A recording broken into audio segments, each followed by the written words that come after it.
Hello friends, welcome back. ನಿಮ್ಮಲ್ಲಿ ಏನಾದರೂ ಒಂದು ಬಾಡಿಗೆ ಮನೆ ಇದೆ, ನೀವೊಂದು ಬಾಡಿಗೆ ಕೊಡೋಕ್ಕೆ ನಿಮ್ಮಲ್ಲಿ ಮನೆ ನೀವೇನೋ ಕಟ್ಕೊಂಡಿದ್ರೆ ಆ ಮನೆನ ಯಾವ ರೀತಿಯಲ್ಲಿ ನೀವು ಫಾಸ್ಟಾಗಿ ಬಾಡಿಗೆ ಕೊಡ್ಬೋದು, ಏನೆಲ್ಲ ಟಿಪ್ಸ್ ಫಾಲೋ ಮಾಡಬೇಕು, ನೀವು ಒಂದು ಮನೆನ ಬಾಡಿಗೆ ಕೊಡಬೇಕಂದ್ರೆ ಯಾವೆಲ್ಲ ಪ್ರಿಕಾಷನರಿ ಮೆಷರ್ಸ್ ನೀವು ತಗೊಳ್ಬೇಕು ಒಂದು ಬಾಡಿಗೆ ಮನೆ ಬಾಡಿಗೆ ಅವ್ರಿಗೆ ಕೊಡೋದಕ್ಕೆ ಮೊದಲು ಅನ್ನೋದನ್ನು ಈ ವಿಡಿಯೋದಲ್ಲಿ ನಿಮಗೆ ಡೀಟೇಲಾಗಿ ತಿಳಿಸ್ಕೊಡ್ತಿದ್ದೀನಿ. ನೀವೇನಾದರೂ ಓನರ್ ಆಗಿದ್ದರೆ, ನಿಮ್ಮಲ್ಲಿ ಸಾಕಷ್ಟು ಮನೆಗಳಿದ್ದರೆ, ನೀವು ಬಾಡಿಗೆ ಕೊಡೋಕ್ಕೆ ವ್ಯವಸ್ಥೆ ಇದ್ದರೆ ಖಂಡಿತವಾಗಿ ಈ ವಿಡಿಯೋ ತುಂಬ ಯೂಸ್ಫುಲ್ ಆಗುತ್ತೆ. ಆದ್ದರಿಂದ ಈ ವಿಡಿಯೋನ ಸ್ಕಿಪ್ ಮಾಡ್ದಿರ ನೋಡಿದ್ರೆ ನಿಮಗೆ ಪ್ರತಿಯೊಂದು ಡೀಟೇಲ್ಸು ನಿಮಗೆ ಕ್ಲಿಯರಾಗಿ ತಿಳಿಯುತ್ತೆ. ಮೊದಲನೆಯ ಟಿಪ್ಪು ನೀವೇನು ಮಾಡಬೇಕು ಅಂದರೆ, ನಾವೊಂದು ಮನೆನ ಬಾಡಿಗೆ ಕೊಡಬೇಕಂದಾಗ ನಾವೇನು ಮಾಡಬೇಕು, ಕಂಪ್ಲೀಟಾಗಿ ರೀಸರ್ಚ್ ಮಾಡಬೇಕು. ನಮ್ಮ ಏರಿಯಾದಲ್ಲಿ ಎಷ್ಟಿದೆ ರೇಟು, ಹಿಂಭಾಗದ ಎಷ್ಟಿದೆ ರೇಟು, ಆ ಏರಿಯಾದಲ್ಲೆಲ್ಲ ಸರೌಂಡಿಂಗ್ ಏರಿಯಾದಲ್ಲೆಲ್ಲ ಬಾಡಿಗೆ ಎಷ್ಟು ಕೊಡ್ತಾ ಇದೆ ಅನ್ನೋದನ್ನ ನಾವು ತಿಳ್ಕೊಳ್ಬೇಕು. ಅಲ್ಲಿ ಎಷ್ಟು ಓಡ್ತಾ ಇದೆ, ಅವರು ಏನೇನು ಫೆಸಿಲಿಟಿ ಕೊಡ್ತಿದ್ದಾರೆ, ಏನೇನು ಅಮ್ಯುನಿಟೀಸ್ ಕೊಡ್ತಿದ್ದಾರೆ ಅನ್ನೋದೆಲ್ಲ ನೀವು ತಿಳ್ಕೊಂಡಿರ್ಬೇಕು.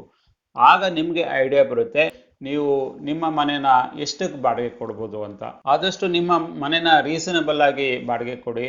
ಜಾಸ್ತಿ ಏನು ಕೊಡೋಕೋಬೇಡಿ, ಕಡಿಮೆನೂ ಕೊಡೋಕೋಬೇಡಿ. ರೀಸನಬಲ್ ಆಗಿ ರಿಸರ್ಚ್ ಮಾಡಿ ಒಂದು 5% ಬೇರೆಯವ್ರಿಗಿಂತ ಸ್ವಲ್ಪ 5% ರೀಸನಬಲ್ ಆಗಿ ನೀವು ಕೊಟ್ಟರೆ ಆದಷ್ಟು ಬೇಗ ನಿಮ್ಮ ಮನೆನ ಈಸಿಯಾಗಿ ಬಾಡಿಗೆ ಕೊಡ್ಬೋದು. ನಿಮ್ಮ ಮನೆ ಏನು ಬಾಡಿಗೆ ಕೊಡ್ತಿದ್ದೀರೋ ಆ ಮನೆಯಲ್ಲಿ ಸಾಕಷ್ಟು ಐಫೈ ಫೆಸಿಲಿಟಿ ಅಂತೂ ಏನು ಮಾಡ್ಕೊಳಕ್ಕೆ ಹೋಗಬೇಡಿ. ಯಾಕಂದರೆ ನೀವು ಜಾಸ್ತಿ ಐಫೈ ಫೆಸಿಲಿಟಿ ಮಾಡಿಕೊಟ್ಟಿದ್ದೀರ ಅಂತ ಅವರೇ ನಿಮಗೇನು ಜಾಸ್ತಿ ಬಾಡಿಗೆ ಏನು ಕೊಡೋದಿಲ್ಲ. ಆದ್ದರಿಂದ ನೀವೊಂದು ಬಾಡಿಗೆಗೆ ಒಂದು ಮನೆ ಕೊಡಬೇಕಂದಾಗ ಅಲ್ಲಿ ನೀವು ಜಸ್ಟ್ ಒಂದು ಬೇಸಿಕ್ ಫೆಸಿಲಿಟಿ ಇರೋ ಒಂದು ಮನೆನ ರೆಡಿ ಮಾಡಿ ಅದನ್ನು ಬಾಡಿಗೆ ಕೊಡ್ಬೋದು. ನಿಮ್ಮ ಮನೆಗೆ ಬೇಸಿಕ್ ಕಮ್ಯುನಿಟೀಸ್ ಏನಿರ್ಬೋದು ಅಂದರೆ ವಾರ್ಡ್ರೋಬ್ಸ್ ಇರ್ಬೋದು, ಇಲ್ಲಾಂದರೆ ಕಿಚನ್ ಕ್ಯಾಬಿನೆಟ್ಸ್ ಇರ್ಬೋದು, ಇಲ್ಲಾಂದರೆ ಎಲೆಕ್ಟ್ರಿಕಲ್ ಫಿಟ್ಟಿಂಗ್ಸ್ ಇರ್ಬೋದು, ಇಲ್ಲಾಂದರೆ ಬಾತ್ರೂಮ್ ಫಿಟ್ಟಿಂಗ್ಸ್ ಇರ್ಬೋದು. ಈ ರೀತಿಯ ಬೇಸಿಕ್ ಫೆಸಿಲಿಟಿ ಇರೋ ಅಂಥ ಮನೆನೇ ಬಾಡಿಗೆ ಕೊಟ್ಟರೆ ತುಂಬ ಒಳ್ಳೆಯದು.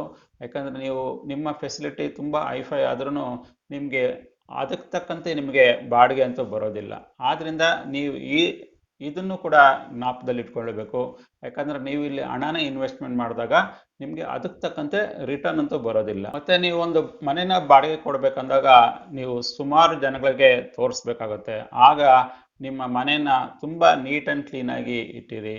ಯಾರಾದರೂ ಬಂದರೆ ಜನಗಳಿಗೆ ಈಸಿಯಾಗಿ ಅಟ್ರಾಕ್ಟಿವ್ ಆಗಿರೋ ಹಂಗೇನೂ ಕೂಡ ನಿಮ್ಮ ಮನೇನ ರೆಡಿ ಮಾಡಿ ಇಟ್ಕೊಂಡಿರಿ. ನಿಮ್ಮ ಪ್ರಾಪರ್ಟಿ ಬಗ್ಗೆನೂ ಅವರು ಬಂದಾಗ ಮನೆ ನೋಡ್ಬೇಕಂದಾಗ ಸರೌಂಡಿಂಗ್ ಏರಿಯಾ ಹೇಗಿದೆ, ನಿಮ್ಮ ಪ್ರಾಪರ್ಟಿ ಆಗಿದೆ, ಏನೆಲ್ಲ ಬೆನಿಫಿಟ್ಸ್ ಇದೆ ನಿಮ್ಮ ಪ್ರಾಪರ್ಟಿಯಲ್ಲಿ, ಬೇರೆಯವ್ರು ಕಂಪೇರ್ ಮಾಡಿದರೆ ನಿಮ್ಮ ಪ್ರಾಪರ್ಟೀಸಲ್ಲಿ ಏನೆಲ್ಲ ಅಡ್ವಾಂಟೇಜಸ್ ಇದೆ ಅಂತಲೂ ನೀವು ಸ್ವಲ್ಪ ಮಾರ್ಕೆಟ್ ಮಾಡಿದ್ರೆ ತುಂಬ ಒಳ್ಳೆಯದು. ಯಾಕಂದರೆ ಈ ಥರ ಒಂದು ರೀತಿಯಲ್ಲಿ ಮಾತಾಡಿದಾಗ, ಒಳ್ಳೆ ರೀತಿ ರ್ಯಾಪೋ ಬಿಲ್ಡಪ್ ಮಾಡಿದಾಗ ಬಾಡಿಗೆದಾರರು ಬೇಗ ನಿಮ್ಮನ್ನು ಅರ್ಥ ಮಾಡ್ಕೊಳ್ತಾರೆ. ಬೇಗ ಅವ್ರಿಗೆ ನೀವು ಅರ್ಥ ಆದಾಗ ಈಸಿಯಾಗಿ ಅವರು ನಿಮ್ಮ ಮನೆನ ಈಸಿಯಾಗಿ ಫಾಸ್ಟಾಗಿ ನಿಮ್ಮ ಮನೆನ ಬಾಡಿಗೆಗೆ ತಗೊಳ್ತಾರೆ.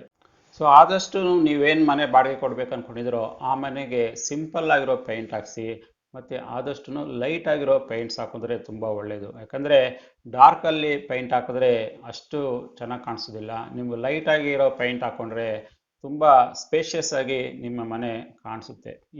ಈಗ ಬಾಡಿಗೆ ಮನೆಗಳಿಗೆ ಅಷ್ಟು ಡಿಮ್ಯಾಂಡ್ ಇರೋದ್ರಿಂದ ನೀವು ಸಾಕಷ್ಟು ಸಲ ನಿಮ್ಮ ಮನೆನ ಬಾಡಿಗೆ ಕೊಡೋದ್ರ ಬಗ್ಗೆ ನಿಮ್ಮ ಸುತ್ತಮುತ್ತ ಜನಗಳಿಗೂ ತಿಳಿಸಿ. ಅದೇ ರೀತಿ ಆನ್ಲೈನಲ್ಲಿ ಕೆಲವು ವೆಬ್ಸೈಟ್ಗಳಿದೆ, ಅಲ್ಲೂ ಕೂಡ ನೀವು ನಿಮ್ಮ ಮನೆನ ರೆಂಟ್ ಕೊಡ್ತಾ ಇದ್ದೀವಿ ಅಂತಲೂ ಕೂಡ ನೀವು ಹಾಕ್ಕೊಡ್ಬೋದು.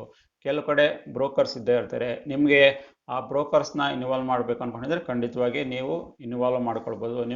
ನೀವು ಕೂಡ ಅವ್ರಿಗೆ ಒಳ್ಳೆ ರೀತಿಯಲ್ಲಿ ಎಲ್ಲ ಇನ್ಫಾರ್ಮೇಷನ್ ಕೊಟ್ಟರೆ ಆಗಲೂ ಕೂಡ ನಿಮಗೆ ಆದಷ್ಟು ಬೇಗ ನಿಮ್ಮ ಮನೆಗೆ ಬಾಡಿಗೆದಾರರು ಈಸಿಯಾಗಿ ಬೇಗ ಸಿಗ್ತಾರೆ. ಮತ್ತು ಇನ್ನೊಂದು ಟಿಪ್ ಏನಂದರೆ, ಓನರ್ಗಳಾದವರು ಆದಷ್ಟು ಪ್ರತಿಯೊಂದನ್ನು ಟೂ ಮೆನಿ ಪರ್ಸನಲ್ ಕ್ವಶನ್ಸ್ ಕೇಳೋದು, ಬಾಡಿಗೆದಾರರನ್ನ ಅವರ ಪರ್ಸನಲ್ ಲೈಫ್ ಬಗ್ಗೆ ಸಾಕಷ್ಟು ರೀತಿಯಲ್ಲಿ ಕೇಳೋದಕ್ಕೆ ಹೋದರೆ ಅವ್ರಿಗೆ ಇರಿಟೇಟ್ ಆಗುತ್ತೆ.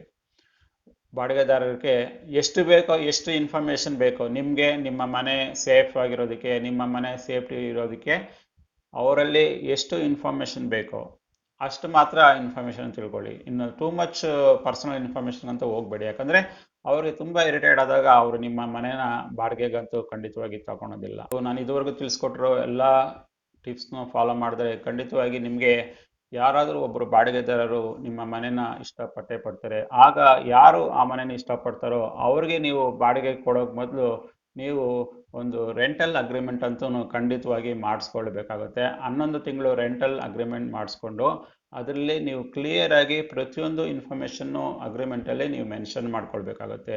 ಟರ್ಮ್ಸ್ ಆ್ಯಂಡ್ ಕಂಡೀಷನ್ಸ್ ಏನಿದೆ, ಆ ಮನೆಗೆ ಪ್ರತಿ ತಿಂಗಳು ಎಷ್ಟು ಬಾಡಿಗೆಗಿದೆ, ನಿಮ್ಮ ಹೆಸರು, ಅವರ ಅಡ್ರೆಸ್ಸು, ನಿಮ್ಮ ಅಡ್ರೆಸ್ಸು, ಅವರ ಏಜು ಮತ್ತು ಅವರ ಅಡ್ರೆಸ್ ಪ್ರೂಫು, ID ಪ್ರೂಫು ಪ್ರತಿಯೊಂದನ್ನು ಇಸ್ಕೊಂಡು ಒಂದು ಅಗ್ರಿಮೆಂಟ್ ಮಾಡಿಸ್ಕೊಳ್ಳಿ.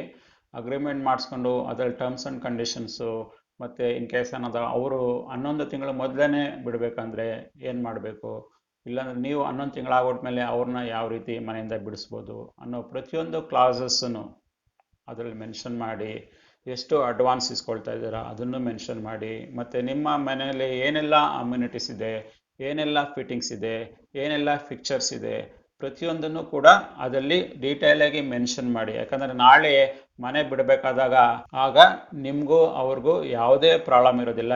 ಮುಂದೆ 11 ತಿಂಗಳಾಗೋಟ್ಮೇಲೆ ಇಲ್ಲಾಂದ್ರೆ 2 ವರ್ಷ ಆಗೋಟ್ಮೇಲೆ 3 ವರ್ಷ ಆಗೋಟ್ಮೇಲೆ ಅವ್ರೇನಾದರೂ ಮನೆ ಬಿಡಬೇಕಂದ್ರೆ ಮನೆನ ಅವರು ಸಂತೋಷವಾಗಿ ಮನೆ ಬಿಡ್ಬೋದು. ಯಾಕಂದರೆ ಎಲ್ಲ ಟರ್ಮ್ಸ್ ಆ್ಯಂಡ್ ಕಂಡೀಷನ್ಸು ಕ್ಲಿಯರಾಗಿ ಮೆನ್ಷನ್ ಆಗಿರುತ್ತೆ.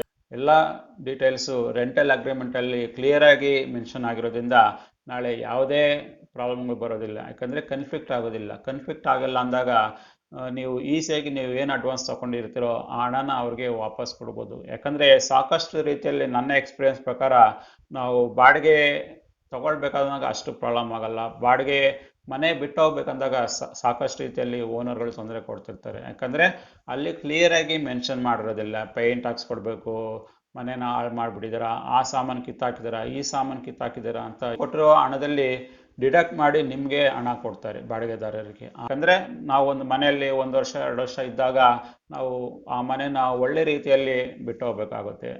ಅದ್ರ ಬದಲು ನಾವು ಜಗಳ ಆಡ್ಕೊಂಡು ಫೈಟ್ ಮಾಡಿಕೊಂಡು ಆ ಮನೆನ ಬಿಡೋ ನೆಸೆಸಿಟಿ ಇಲ್ಲ. ಆದಷ್ಟು ನಾನು ಇದುವರೆಗೂ ನಿಮ್ಗೆ ಏನು ಟಿಪ್ಸ್ ಹೇಳ್ಕೊಟ್ಟಿದ್ದೀನೋ ಆ ಟಿಪ್ಸ್ನ ಫಾಲೋ ಮಾಡಿದರೆ ನಿಮಗೆ ಈಸಿಯಾಗಿ ನಿಮ್ಮ ಮನೆ ಬಾಡಿಗೆ ಕೊಡ್ಬೋದು.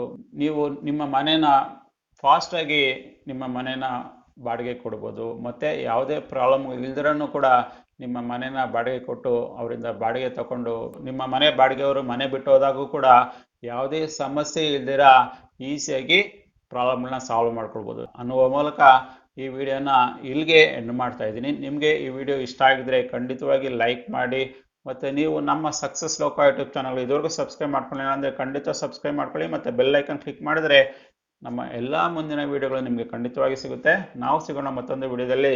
ಅಲ್ಲಿವರೆಗೆ ಬಾಯ್.